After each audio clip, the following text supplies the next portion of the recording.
Welcome to Sociology Vibes, where we simplify challenging ideas into easy to understand insights.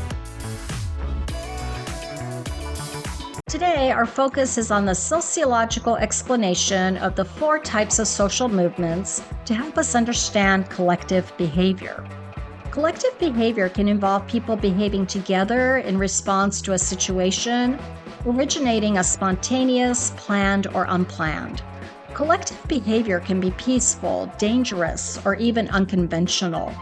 Collective behavior includes crowd behavior, behavior of the masses, and the public. Collective behavior can be localized or dispersed.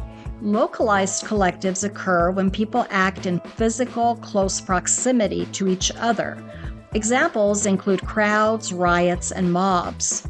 Dispersed collectives include people being dispersed over a wide geographic area, and examples include rumors, gossip, public opinions, propaganda, fads, fashion, panic, mass hysteria, and even disasters. Today, we're going to look at social movements, which are both localized and dispersed collectives. Social movements organize activities whose goals are social change or maintaining the status quo. In 1966, sociologist David Aberle categorized 4 types of social movements based on how much social change a social movement desires and their intended target. Let's explore how Aberle described the 4 types of social movements. Reform movements. A reform social movement desires to change a specific area of society rather than attempting to overthrow the entire social structure of society. Activities involve public awareness, advocating for change in policies and laws.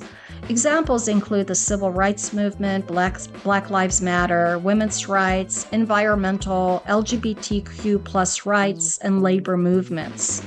Reform movements believe society can be reformed or improved. Revolutionary movements. A revolutionary movement desires to completely change a society's social structure, replacing the core values and social institutions such as the government and economic system. Revolutionary movements emerge when people believe society is beyond repair and a revolutionary action is needed. Examples include the French and American revolutions, the Bolsheviks, Communist Russian Revolution, Arab Spring movements. Activities involve radical action, mobilization on a massive scale, and even conflict or war, since the goal is the total transformation of a society. Redemptive or religious movements. A redemptive movement desires to bring about total personal transformation in individuals, often focusing on changing beliefs, behaviors, or lifestyles. Rather than aiming to change society, they focus on changing individuals. Examples include Alcoholics Anonymous, mindfulness and meditation, vegan, and new religious movements. Activities include asking people to alter their views, values, and behaviors, and sometimes these being intense changes in personal identities and conversions. Alternative movements. An alternative movement desires to promote limited or specific changes in the behavior of individuals rather than transformation. People for ethical treatment of animals, Mothers Against Drunk Driving, Weight Watchers, recycling, abstinence movements. Activities include promoting public awareness campaigns via social and mass media, advocacy and community outreach, behavior pledges, and boycotts. Reactionary or resistant movements.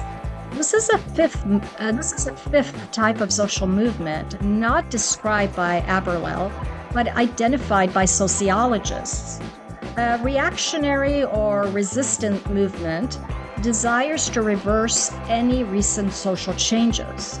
Examples include pro-life, traditional family values, Brexit, anti-vaccine, and gun rights movements. Activities include political lobbying, protests, demonstrations, ballot initiatives, voting mobilization, legal challenges, and public awareness campaigns. And the objective here is to undo public policies and advocate for a return to older values and social norms. Understanding the types of social movements helps us to think critically about social change, including shifting cultural values and norms, whether those occur on a societal or collective, individual levels. By asking questions such as what type of change is desired, who benefits, and who resists, can give us insight into existing social issues and how people collectively influence social change. And that makes sociology worth exploring further, don't you think? Thank you for watching. Be sure to comment below with your thoughts, questions, or any topics you'd like us to explore next. Let's keep the conversation going and our community growing. See you in the next Sociology Vibes video.